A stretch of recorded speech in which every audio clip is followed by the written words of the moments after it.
Garantir une écoute parfaite dans les lieux de spectacle et de concert, c'est la mission de l'acousticien depuis l'Antiquité.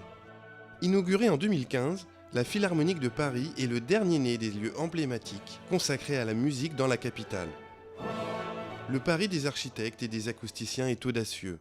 Démocratiser la musique classique avec une salle pouvant accueillir 2400 spectateurs, mais en même temps, offrir une qualité de son irréprochable dans les moindres recoins de ce majestueux édifice.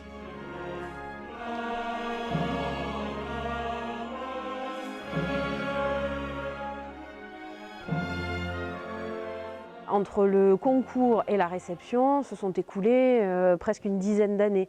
Donc c'est vraiment un travail de long terme avec des gens qui ont accompagné le projet en faisant des études au départ et en suivant leurs résultats, en vérifiant les hypothèses au moment du chantier et avec des mesures acoustiques au moment de la réception pour vérifier que tout ce qui avait été défini et imaginé au départ a bien été obtenu avec des mesures acoustiques.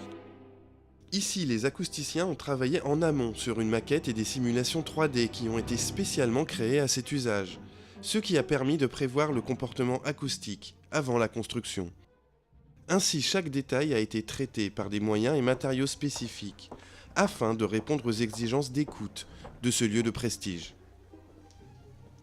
Ici, nous sommes sur le balcon de la salle, où on peut voir l'ensemble des matériaux qui permettent d'avoir une bonne acoustique. Vous voyez ces petits bouts de bois, ils ne sont pas simplement là pour l'aspect architectural, pour créer un joli mur, ils font partie de la qualité acoustique de la salle. Ces diffuseurs sont là pour renvoyer des réflexions de manière homogène sur l'ensemble du public à toutes les fréquences.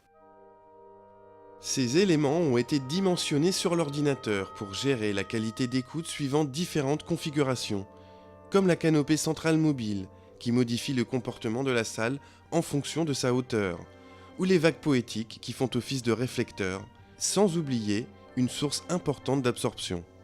Les fauteuils qui ont été dimensionnés pour permettre à l'orchestre d'être dans les mêmes conditions, aussi bien en configuration concert avec du public qu'en répétition quand la salle est vide. Pour mesurer le temps de réverbération d'un espace, c'est-à-dire la durée pendant laquelle on peut entendre un son après l'interruption de la source, une détonation suffit pour analyser l'ensemble du spectre et sa réverbération.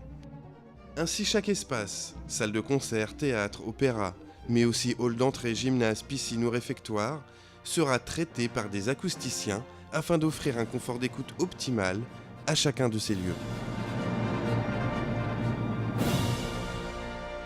Et au final, l'ensemble des études réalisées par ces ingénieurs acousticiens ont permis d'avoir une très bonne qualité sonore pour le plus grand bonheur des spectateurs parisiens.